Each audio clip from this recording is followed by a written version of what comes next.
कतरा। ये कह रहा है पाकिस्तान कि अभी तो पाकिस्तान को और होना है। एक और बड़ी खबर, पाकिस्तान पर भारत का अब पानी से प्रहार, वाटर स्ट्राइक। भारत ने बगलिहार और सलाल डैम के गेट खोल दिए हैं। एक बड़ी खबर है इस वक्त की, पाकिस्तान में अब जहां पानी की त्राही ताही थी, अब बाढ़ जैसे हालात बन सकते हैं। चौतरफा बाढ़ किसे कहते हैं, इसे इससे समझे। पाकिस्तान में अब बाढ़ के हालात बन सकते हैं। बगलिहार और सलाल डैम के गेट भारत ने खोले हैं। सिंधु जल समझौते के बाद जब पाकिस्तान ने इस चीज को सुना होगा कि अब भारत ने अपने हाथ पीछे खींच लिए हैं, तो एक बहुत बड़ा तबका, एक बहुत बड़ी आबादी पाकिस्तान में पानी के अभाव में मरने की कगार पर थी। लेकिन अब उसी पानी से बाढ़ की स्थिति वहां पर आएगी। भारत ने बगलिहार और सलाल डैम के गेट खोले हैं। एक बड़ी खबर आपको बता रहे हैं, लाहौर चल रहा है, टेरर कैंप खत्म हो रहे हैं। पाकिस्तान में आतंकवादियों के पास अब शायद पनाह लेने के लिए कुछ जगह बाकी नहीं है और इसी बीच पाकिस्तान में अब बाढ़ के हालात बन सकते हैं। बड़ी खबर, बगलिहार और सलाल डैम के गेट खोले गए हैं भारत में। ये जानकारी, पाकिस्तान में अब बाढ़ के हालात बन सकते हैं। अब सोचिए, आतंकवादी बचकर जाएंगे तो जाएंगे कहां।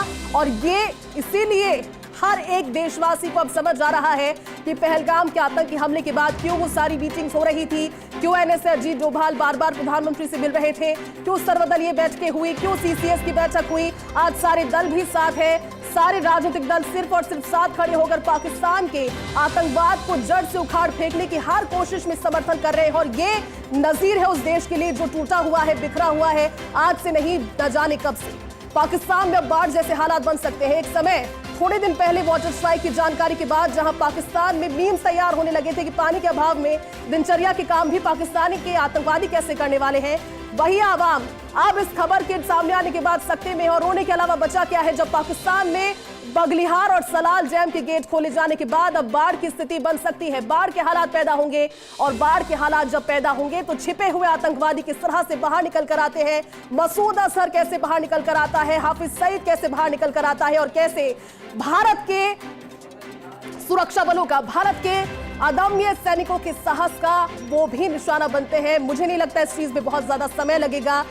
भारत अब तैयार है। ये पुराना भारत नहीं, ये भारत अब छेड़ने के बाद छोड़ेगा नहीं और घर में घुसकर मारेगा। पाकिस्तान पर भारत का अब पानी से प्रहार, हवा के जरिए ड्रोन और एयर स्ट्राइक, अब पानी के जरिए भी पाकिस्तान के आतंकवादियों को खत्म करने की कोशिश। और खत्म इसलिए क्योंकि जो जड़ें बहुत पुरानी होती है, आतंकवाद की जड़ें पाकिस्तान में बहुत पुरानी है।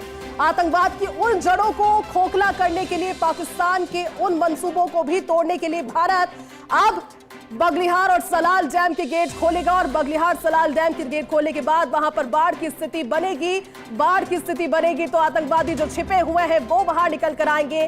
पानी के लिए जहां कुछ समय पहले त्राही त्राही थी, अब इतना पानी होगा कि समझ भी नहीं आएगा कि करे क्या और किस तरह से अपने आप को बचाया जाए। संसद में वहां के सांसद रो रहे हैं, उन्हें पता है, उन्हें आभास है कि अब पाप का घड़ा भर चुका है। ये पाप का घड़ा पाकिस्तान का भर चुका है और इसीलिए सांसदों के पास अब संसद में रोने के अलावा कोई रास्ता नहीं बचा है।